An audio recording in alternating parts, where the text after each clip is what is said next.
Bonjour, je suis Guillaume Riclin, chef de projet à la région Grand Est, en charge notamment de la coordination du partenariat Géo-Grand Est. Cette présentation s'inscrit dans la suite de celle réalisée par Antoine, qui nous a rappelé le contexte technique et réglementaire relatif à la description des données géographiques et à la publication des fiches de métadonnées sur le catalogue mutualisé Géo-Grand Est. Nous allons maintenant entrer dans le vif du sujet et voir concrètement comment documenter ces données. Dans le cadre de la démarche Géo-Grand Est, nous vous proposons trois scénarios. Dans le premier, vous disposez de l'ensemble des outils et connaissances nécessaires à la publication de vos données, notamment d'un catalogue conforme aux spécifications techniques Inspire, c'est-à-dire disposant d'un flux CSW moissonnable. Dans ce cas, il vous suffit de nous contacter pour que nous configurions le moissonnage de votre catalogue.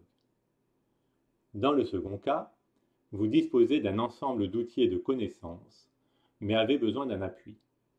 Vous pouvez également nous contacter pour que l'on puisse voir ensemble comment vous accompagner au mieux dans votre démarche de description des données. Enfin, si vous ne savez pas par où commencer, nous pouvons vous proposer des outils et méthodes.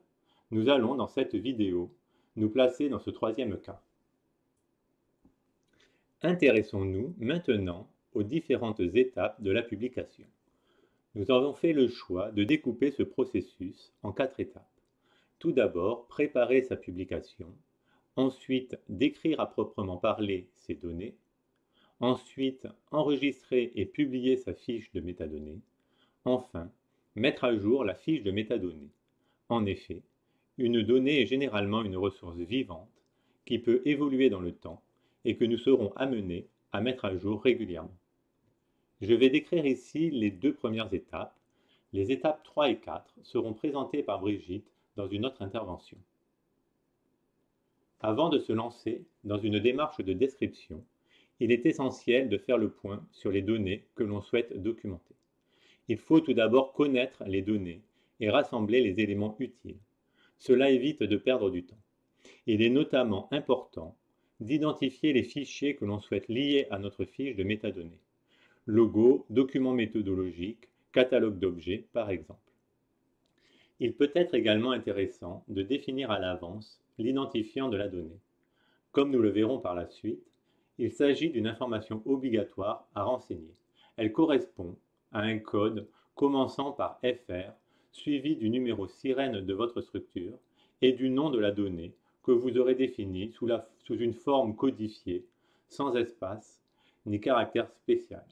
Par exemple, ça peut être le code suivant, FR, le numéro sirène de la région, BDOCS, Géo-Grand Est 2020. On peut ainsi identifier de façon unique cette donnée. Pour bien comprendre les choses, avant de passer à la pratique, il faut également savoir qu'une fiche de métadonnées a vocation à contenir les informations essentielles décrivant la donnée et des liens vers les ressources externes qui vont compléter ces informations. Il ne s'agit pas de mettre l'ensemble des informations dans la fiche de métadonnées. Pour l'étape 2, la description proprement dite, nous allons nous appuyer sur l'application MDEdit qui propose un formulaire simplifié de description des données. Cet outil est utilisable en mode non authentifié. Il permet alors, à l'issue de la description, de récupérer son fichier XML que l'on peut déposer manuellement sur le serveur Géo-Grand Est ou intégrer directement à son catalogue de métadonnées. Nous allons ici utiliser le mode authentifié qui permet de lier des fichiers à la fiche de métadonnées et d'enregistrer directement le résultat sur le serveur Géo-Grand Est.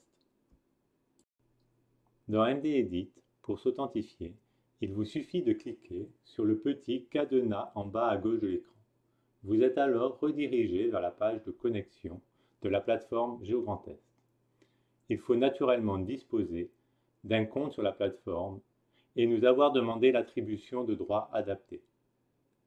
Après authentification, si tout s'est bien passé, vous êtes redirigé vers l'application MDEdit et vous pouvez voir le cadenas vert en bas à gauche de l'écran. À noter que si vous êtes déjà authentifié sur la plateforme, au moment où vous allez sur MDEdit, l'application le reconnaît automatiquement. Pour créer une nouvelle fiche de métadonnées en mode authentifié, il vous faut aller sur Liste de vos fichiers XML. Sur cette page, vous pouvez voir la liste du ou des répertoires de métadonnées auxquels vous avez accès, ainsi que les fiches qu'il contient. Je clique sur le plus en haut à droite pour ajouter une nouvelle fiche et j'arrive sur le formulaire de saisie. Il faut savoir que MDEdit propose 5 formulaires différents selon le type de ressources que vous voulez décrire. Il y a un formulaire pour décrire les données géographiques, c'est le formulaire par défaut. Un formulaire pour les données géographiques ouvertes, c'est-à-dire Open Data. Un formulaire pour les données non géographiques. Un formulaire pour les données non géographiques ouvertes et un formulaire pour les cartes. Il y a ensuite un autre formulaire pour la consultation. Celui-là ne permet pas d'éditer les fiches de métadonnées, il permet simplement de les visualiser. Je peux également charger un modèle de fiche pour pré-remplir mon formulaire. Pour cela, je vais dans « Charger une fiche » et je sélectionne le modèle qui m'intéresse. Il y a 3 modèles qui sont particulièrement intéressants. Le modèle vide, qui est chargé par défaut, aucune information n'est présaisie. Le modèle données ouvertes et le modèle carte. Je vais ici charger une fiche pour illustrer la manière dont on peut renseigner le formulaire. Je vais prendre comme exemple la fiche de la BDOCS. À noter que le menu à gauche de l'écran me permet de naviguer entre les différentes sections de la fiche.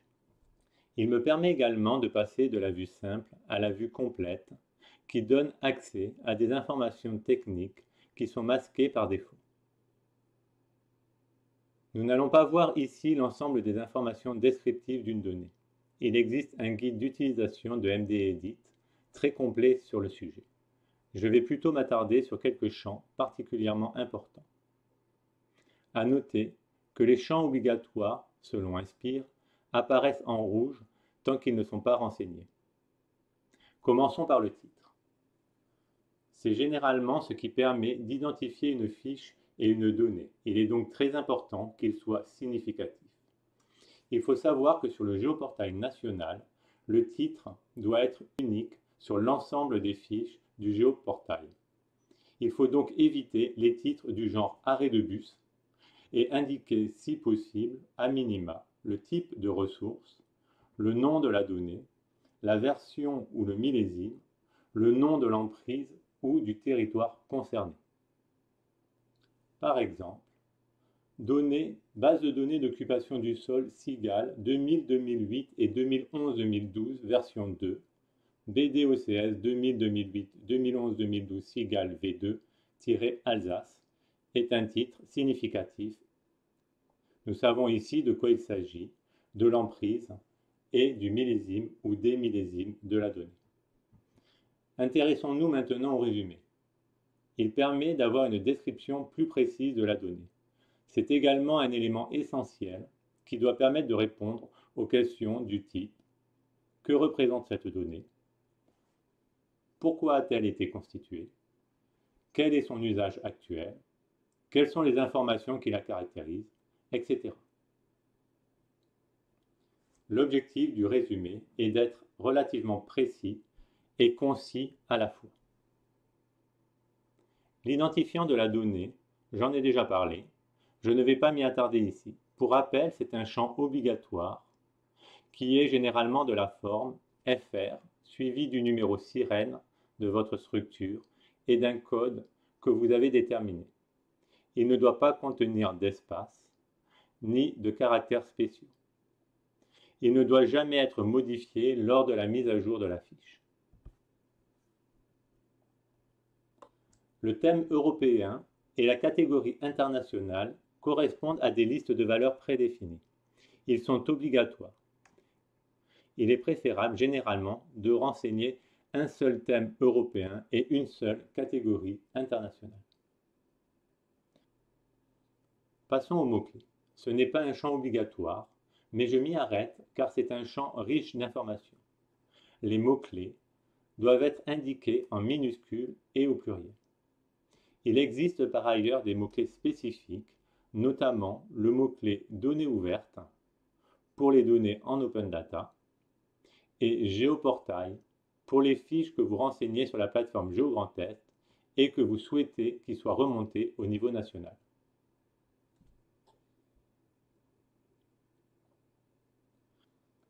Concernant les contacts, lorsque vous décrivez une donnée, il y a deux types de contacts. Les contacts pour les données et les contacts pour la fiche de métadonnées. Ce sera généralement l'auteur de la fiche ou la personne qui la gère.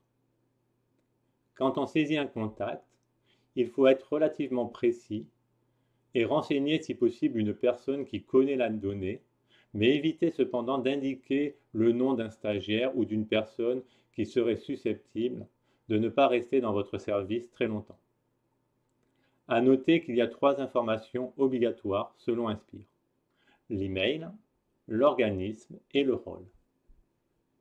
On ne peut donner qu'un seul rôle à un contact. Donc, si un contact a selon vous plusieurs rôles, il faut choisir le plus significatif ou mettre tout simplement point de contact. Je conseille d'éviter de renseigner plusieurs fois le même contact avec des rôles différents.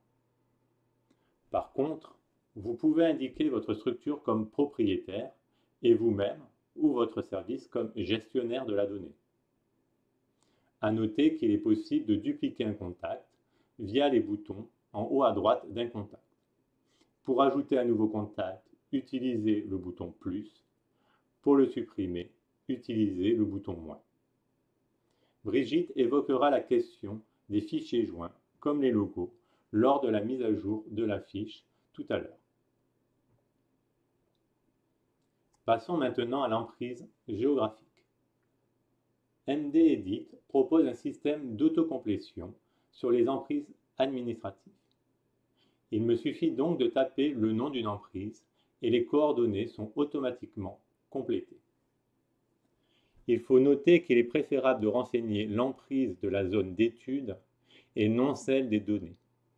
Ainsi, si vous étudiez une espèce rare à l'échelle du Grand Est et que vos observations montrent sa présence que sur 2 ou 3 départements, il faudrait normalement indiquer comme emprise l'ensemble du Grand Est et non seulement les départements concernés. Je passe sur les systèmes de projection et la résolution spatiale. Si vous avez des questions sur ces 2 points, n'hésitez pas à les poser à la fin de la présentation ou à revenir vers nous ultérieurement. Concernant le format de diffusion, il faut indiquer le ou les formats dans lesquels la donnée est disponible. À noter que les flux WMS et WFS ne sont pas considérés comme des formats de diffusion. On parle ici de format natif de la donnée. Les flux seront renseignés dans les ressources associées à la donnée. Un point important de la description concerne les conditions d'accès et d'usage. Le plus simple ici est de mettre sa donnée en open data. Ainsi, on peut utiliser le formulaire spécifique ou saisir simplement pas de restriction Inspire, pas de contrainte d'accès et une contrainte d'usage de type licence en complétant ensuite le nom de la licence et en ajoutant le lien vers la licence concernée. Dans le cas présent, je renseigne la licence étalable. Il est important de distinguer ce qui relève de l'accès, libre téléchargement par exemple pour les données open data, de ce qui relève de l'usage. Ici, dans le cas d'une donnée open data version étalable, nous avons l'obligation de citer les sources. Autre point important, les ressources liées.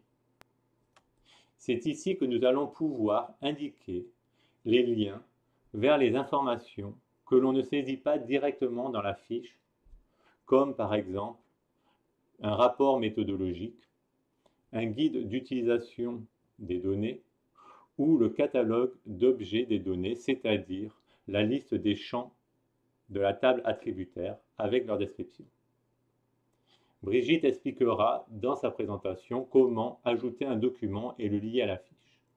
Nous notons simplement que chaque lien doit être renseigné avec notamment un nom, une description, l'URL du lien et le type de document joint. C'est ici également que l'on renseigne les flux WMS et WFS vers les données. Nous verrons cela dans le prochain webinaire sur la publication des données sur la plateforme GeoGrandTest. Nous avons fait le tour des principaux champs. Une fois la fiche complétée, vous pouvez la sauvegarder au format XML ou directement sur le serveur si vous êtes authentifié.